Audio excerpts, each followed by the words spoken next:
them to be America's greatest. We train them to be the best warrior that you can possibly have.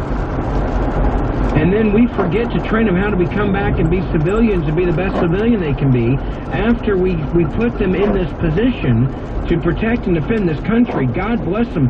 But when there's more Americans that are offing themselves in this country after they come back dealing with the stress than they are dying in Afghanistan, we've got to talk about this. And the death of Chris Kyle, he was trying to help people that are dealing with these problems.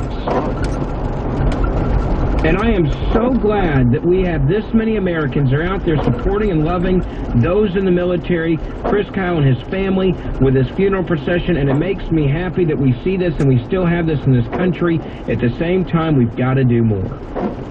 I want to check in with Tyler Cox, who was actually out there watching this procession, seeing what makes this country great, what makes Texas great. Tyler, what are you seeing out there right now? Well, the procession crowd here at Villa Road on Highway 287 in Waxahachie has now broken up. The procession passed by here probably 10 minutes ago and is now well heading southbound on 35E. I got to tell you, Ben, as you were just saying, standing around folks up here today, maybe 100 or so people from literally all walks of life, regular U.S. Joe citizens to members of the military to veterans, just being around them and observing the solemnity with this procession as it went past. Everyone was either, if you were a military veteran, giving a proper military salute, or hands over hearts, very quiet, very supportive, very reflective as the procession went underneath the bridge that we were standing on.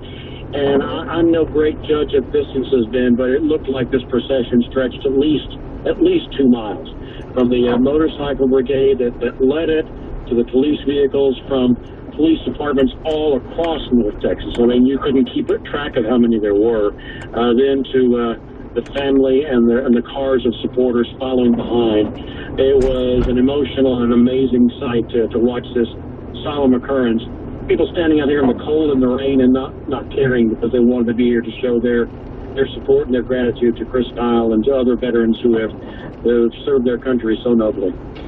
Chris, one of the things I think is I've read a lot about him and what he has done after spending time being America's top sniper is he tried to help guys come back and get back and be an American and find themselves again after they've seen and done what they've seen and done in these other parts of the country. And I think that's one of the things about his legacy is he obviously understood we've got a lot of work to do with how we treat our veterans after they come back from serving this country, because they are seeing, doing, and having to be a part of things that I don't think I think we'd be crazy to expect them to just come back and just totally be normal tomorrow.